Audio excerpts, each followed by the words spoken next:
लेकिन हराया। शहजाद वाराणसी में प्रधानमंत्री ने जवाब देंगे वो। सैकड़ों भाई, ये क्या मंदिरें तरीका है गिराई। डिबेट का? मोदी मुझे साहब अपनी बात ने पूरी करने सैकड़ों नहीं देंगे, मंदिरें खुद बात का गिराई। जवाब नहीं देंगे। बनारस के लोगों का आशीर्वाद। लेकिन इसमें की बहुत बड़ी खबर है, प्रधानमंत्री नरेंद्र मोदी ने सोशल मीडिया पे लिखा है पीएम मोदी ने अपने समर्थकों से एक बड़ी अपील करी है। मोदी का परिवार कैंपेन पर बोले हैं प्रधानमंत्री कि चुनाव में आपने मेरा साथ दिया, आपने मुझे प्यार दिया, आपने मुझे अपना परिवारजन माना, आपके साथ से मुझे ताकत मिली, लेकिन अब इस कैंपेन को समाप्त करिए। एनडीए को तीसरी बार बड़ा बहुमत मिला है, यह कहा है प्रधानमंत्री मोदी ने अपने समर्थकों से अपील कर डाली है। मेरे साथ कई सारे मेहमान हैं, मेरे साथ शहजाद पूनावाला, अमीक जमई, प्रोफेसर अनवर पाशा, मेरे साथ मनीषा कायंदे, ये तमाम लोग मौजूद हैं। मैं रुक करता हूं आपका अमीक जमई, पहले आपका दौर है। और अमीक जमई, मेरा स्पष्ट सवाल है, प्रधानमंत्री ने इस कैंपेन को तो समाप्त कर दिया, लेकिन इस कैंपेन से एक बड़ा फायदा मिला। देखिए, हमारा ये कहना है कि प्रधानमंत्री जी को ये भरोसा करना चाहिए, इसी बार प्रधानमंत्री बन चुके, चेहरे पे चमक लाएं, देश के सामने जो गरीबी है, महंगाई है, किसानों का एमएसपी का सवाल है, जातिगत जनगणना का सवाल है, और आंध्रा और बिहार का स्पेशल पैकेज का जो ऐलान पहले भी प्रधानमंत्री जी ने बहुत खुले दिल से बोला, 5,000 करोड़ ले लो, 6,000 करोड़ दे दूंगा, 7,000 करोड़ दे दूंगा, कैसे बिहार को गरीबी से गुर्बत से आगे लाया जाए, नीतीश जी का जो सपना है वो थोड़ा आगे ले आए। और हमारा ये कहना है कि जो यूपी, क्योंकि आप देख रहे हैं कि सबसे ज्यादा सीटें प्रधानमंत्री की जो कम हुई हैं वो आदरणीय अखिलेश यादव जी के नेतृत्व में, अलायंस में नेतृत्व में उत्तर प्रदेश से हुई हैं। तो उत्तर प्रदेश में आप देख रहे हैं कि सारी नौकरियों में पर्चा लीक हो रहा है, सारे जितने भी एग्जामिनेशन हो रहे हैं उसमें पर्चा लीक हो रहा है, तो बहुत बुरी हालत देश में है। लेकिन देखिए, एक तरफ जहां पर विपक्ष में आम आदमी पार्टी और कांग्रेस पे खटपट चल रही है, वहां पर आपकी पार्टी में भी खटपट चल रही है।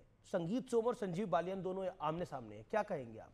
उनमें से किसी ने भी आकर अधिकृत रूप से कोई बयान दिया? हाँ, संजीव बालियान ने दिया कि संगीत सोम ने हरवाया उनको। अच्छा, देखिए ऐसा है, आधिकारिक तौर पे दिया, हमारे कैमरा पे दिया बयान। चलिए, मुझे लगता है कि बातों को तोड़ मरोड़ के पेश करना है तो वो ठीक है, परंतु मुझे लगता है कि हम सब एक परिवार, हम तो देश की जनता। हरियाणा में भी ब्लेम गेम चल रही है। मैं समझ चुका हूं, अभी आपने इनको इतना लंबा मौका दिया, अब वो इंटरप्ट नहीं कर रहे तो आप बीच में मुझे बोलने नहीं दे रहे। मैं तो ये कह रहा हूं, इन्होंने अभी कहा कि प्रधानमंत्री अपने चेहरे पर चमक लाए, नहीं, प्रधानमंत्री चाहते कि 140 करोड़ लोगों के जनता के चेहरे पर चमक आए।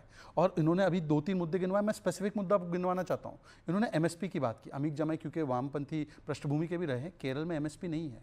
गारंटी की बात आपने की थी ना, गारंटी देनी है तो पंजाब में जहां आपकी सरकार है वहां पर एक कानून पारित कर लो, एमएसपी के नीचे बेचेंगे तो कानूनी जुर्म होगा, कर दो ना। आप क्यों रुके हो केंद्र कानून के लिए? तीसरी बात मैं पूछना चाहूँगा, ओबीसी कास्ट सेंसस के विषय में पता है, अमित शाह जी ने तो बोला कि हमें से कोई ऐतराज नहीं, हमने तो बिहार में करवाया सर्वे, कर्नाटका में सर्वे का रिपोर्ट रोका हुआ है, हिमाचल में करवानी। 10 सेकंड और आखिरी बात, इन्होंने क्या कहा अभी विवेक श्रीवास्तव जी ने, बताइए। वो बोलते हैं कि स्पीकर कौन बनेगा ये बता दे, हम स्ट्रैटेजी का विषय बता दे, पर एलओपी जिसका विषय पर कांग्रेस ने पास कर दिया रेजोल्यूशन, उस पर कुछ नहीं। बाकी मैं एक सवाल, वायनाड की सीट छोड़ने वाले राहुल गांधी ने बताया, अब विवेक जी मुझे बताया कि वायनाड की जनता के साथ धोखा हुआ कि नहीं हुआ? ठीक है, अनवर पाशा, स्पेसिफिक जवाब। Anwar Pasha, 30 second sharp. जी अमीश जी, ये बहुत अच्छी बात है कि प्रधानमंत्री जी कह रहे हैं कि वो कैंपेन अब खत्म हुआ। मैं ये उम्मीद करता हूं कि प्रधानमंत्री ने जिस तरह का हेट की एक फिजा बनाई थी कैंपेन के ज़माने में, ख़ासतौर से माइनॉरिटीज़ के ख़िलाफ़, मुसलमानों के ख़िलाफ़, और अपने आप को एक पर्टिकुलर समुदाय के प्रधानमंत्री के रूप में पेश किया था, उससे बाहर वो निकलेंगे और पूरे देश के प्रधानमंत्री के रूप में अपना काम करेंगे और सबके साथ न्याय करेंगे। मैं उनसे ये आशा करता हूँ। जी, 10 सेकंड इस पर रिस्पॉन्ड। वोट जिहाद संवैधानिक था, वोट जिहाद हिंदुओं को लुभाने के लिए था क्या पाशा जी? जरा एक बार बताइए, इतना डिलेड रिस्पॉन्स से ही जवाब मिल गया। अब वक्त है एक ब्रेक का। सीएनबीसी आवाज के टक्कर के आज के एडिशन में ब्रेक के तुरंत बाद एक बहुत बड़ी खबर के साथ हम वापसी कर रहे हैं। आप देखते रहिए व्यूअर्स, सीएनबीसी आवाज पर टक्कर का Tuesday edition. Welcome back viewers, आप देख रहे हैं देश का नंबर 1 बिजनेस चैनल सीएनबीसी। आज जो मुद्दा मैं लेकर आया हूं वो सीधे सीधे देश के लाखों स्टूडेंट्स के भविष्य के साथ जुड़ा हुआ है। दरअसल मेडिकल कॉलेज में दाखिले के लिए होने वाले नीट एग्जाम को लेकर आजकल काफी हंगामा हो रहा है। 5 मई 2024 को 23 लाख से ज्यादा छात्रों ने नीट का एग्जाम दिया था।